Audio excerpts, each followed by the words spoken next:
you may be a rock star at caring for everybody else, but you don't typically get cancer if you also care for yourself. Okay. That's been my experience of 30 years in the field. So, personally and professionally, that I've yet to meet a patient dealing with cancer who was not, good at taking care of everybody else but themselves. So that audit is step number one. Okay. Right. Okay. Step number two is going to be, this is an interesting deviation, but basically step number two is, first of all, once you get your diagnosis, breathe, right? The tendency is to want to jump out and read everything online, to listen to all of your well-meaning friends, to get one opinion from an oncologist and jump right in. And, cancer didn't show up overnight. You didn't go to bed without it and wake up the next morning. On average, 7 to 10 years is how long it takes for a cancer to be big enough and loud enough for us to be aware that it's there. Wow. Right? Wow. So it's been working itself up in your body. And typically there's kind of a big event within 6 months to 2 years from that cancer diagnosis really showing up. So that could be, in auditing, I want you to look at what's the last 2 years of your life been like. And you may get some aha moments there. Mm-hmm. In those aha moments is where you start to realize where the tribe is needed. Okay. So one of the things we ask in our intake process for our physicians that we consult with on behalf of patients, and what we're teaching our TAP, our Terrain Advocate Program graduates, is we evaluate what their support system is at home and in the community. So again, sadly, more than half the time, probably closer to 80% of the time, people do not have a supportive partner, spouse, caregiver, living in home, childcare support. There's that I can do everything. I'm alone. I'm a little island. That's what I find is in the majority of the case. So we need to start to reach out to our resources.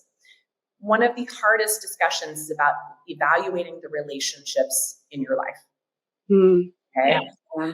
This is where it gets heavy. And this is where people have heard me say that sometimes our best medicine is actually a husbandectomy or a partnerectomy or a jobectomy. So toxic relationships are very critical to audit, evaluate, and weed out of your garden of your life. Very, very important, because we are the essence of the 5 closest people in our lives. Yep.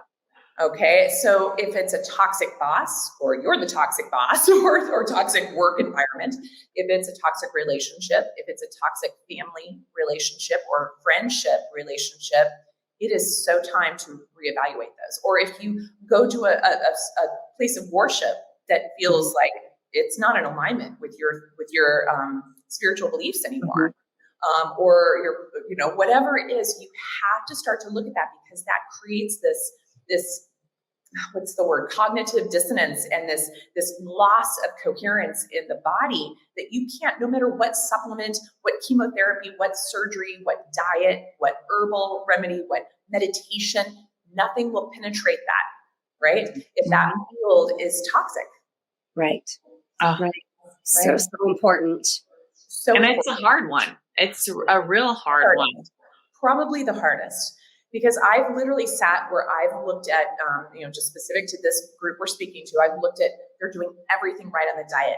I'm reading their macronutrients on Chronometer. I'm looking at their diet diaries. They're letting me look into their refrigerators and their pantries on their telephones.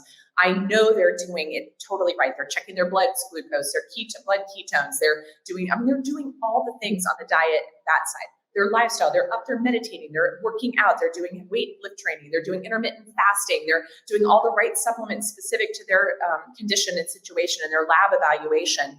And when I see someone still sick, still progressing, or recurring, it is always that last drop in the bucket. Because for me, I'm always like, I'll go through and I'll evaluate the toxins and everything. Is what we turn over every single stone. And everyone likes to deal with the tangible. Right. But when I suggest that it's intangible, that's where I'm met with the most resistance, because it is the most difficult. And it is. It is. And it's the most necessary.